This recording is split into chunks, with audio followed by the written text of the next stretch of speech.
യുദ്ധങ്ങൾക്കിടയിലും ആദ്യമായി ഈശോയെ സ്വീകരിച്ച് ഗാസയിലെ കുട്ടികൾ. യുദ്ധങ്ങളും അതേ തുടർന്നുണ്ടാകുന്ന പ്രതിസന്ധികളും രൂക്ഷമാകുമ്പോഴും ആത്മീയമായ കാര്യങ്ങളിലും കൗദാശിക ജീവിതത്തിലും പിന്നോട്ടു പോകാതെ തങ്ങളുടെ വിശ്വാസം മുറുകെ പിടിച്ച് ഗാസയിലെ കത്തോലിക്കർ.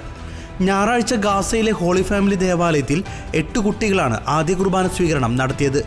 ജെറുസലേമിലെ ലത്തീൻ പാത്രിയാർക്കേറ്റ് സമൂഹ മാധ്യമങ്ങളിൽ പങ്കുവച്ച ചിത്രങ്ങളിലൂടെയാണ് ഈ വാർത്ത പുറംലോകം അറിഞ്ഞത്.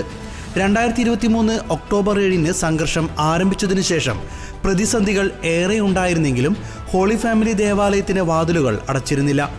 കൂടാതെ ക്രോസ് ഫയറിൽ അകപ്പെട്ട സാധാരണക്കാർക്ക് അഭയം നൽകുന്നത് ഇന്നും തുടരുകയാണ്.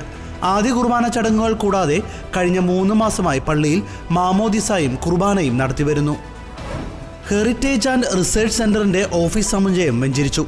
സീറോ മലബാർ സഭയുടെ കാക്കനാട് മൗണ്ട് സെന്റ് തോമസിൽ ഹെറിറ്റേജ് ആൻഡ് റിസർച്ച് സെന്ററിന്റെ ഓഫീസ് സമുച്ചയം വെഞ്ചരിച്ചു. സീറോ മലബാർ സഭയുടെ ആസ്ഥാന കാര്യാലയം സ്ഥിതി ചെയ്യുന്ന കാക്കനാട് മൗണ്ട് സെന്റ് തോമസിൽ പ്രവർത്തിച്ചു വരുന്ന ലിറ്റർജിക്കൽ റിസർച്ച് സെന്ററിനായി പണി കഴിപ്പിച്ച പുതിയ ഓഫീസ് സമുച്ചയത്തിന്റെ വെഞ്ചരിപ്പ് കർമ്മം കർദിനാൾ മാർ ജോർജ് ആലഞ്ചേരി പിതാവ് നിർവഹിച്ചു. സീറോ മലബാർ സഭയുടെ അഡ്മിനിസ്ട്രേറ്റർ മാർ സെബാസ്റ്റ്യൻ വാണിയമ്പുരയ്ക്കലും LRC ചെയർമാൻ മാർ ടോണി നീലങ്കാവിലും മാർ ജോസ് പൊരുന്നേടവും കൂരിയായിലെ വൈദികരും സിസ്റ്റേഴ്സും ചടങ്ങിൽ സന്നിഹിതരായിരുന്നു. 5 നിലകളുള്ള പുതിയ കെട്ടിടത്തിൻ്റെ പണികൾ പൂർത്തീകരിച്ച് museum, library, conference hall, book stall എന്നിവ പ്രവർത്തിച്ചു തുടങ്ങുന്നതോടെ ഹെറിറ്റേജ് ആൻഡ് റിസർച്ച് സെന്റർ എന്ന പേരിൽ ഈ ഗവേഷണ കേന്ദ്രം അറിയപ്പെടാൻ തുടങ്ങും. ഉദ്ഘാടന ചടങ്ങിന് LRC executive director father Joji Kallingal, finance officer father Joseph Tholanickal, secretary sister Lincy MSMI എന്നിവർ നേതൃത്വം നൽകി. മ്യാൻമറിൽ ദേവാലയങ്ങൾക്ക് നേരെ ആക്രമണം നടത്തി സൈന്യം, കൊല്ലപ്പെട്ടവരിൽ നിരവധി കുട്ടികളും. മ്യാൻമറിൽ ക്രൈസ്തവർക്ക് നേരെ ആക്രമണം നടത്തി സൈന്യം. തമു ജില്ലയിലെ ഗംപത്ത് മുനിസിപ്പാലിറ്റിയിലെ 2 പള്ളികളിൽ ബർമീസ് അട്ടിമറി ഭരണകൂടം നടത്തിയ ബോംബാക്രമണത്തിൽ നിരവധി കുട്ടികൾ ഉൾപ്പെടെ 15 പേർ കൊല്ലപ്പെട്ടു. ജനുവരി 7-ാം തീയതിയാണ് ആക്രമണം നടന്നത്.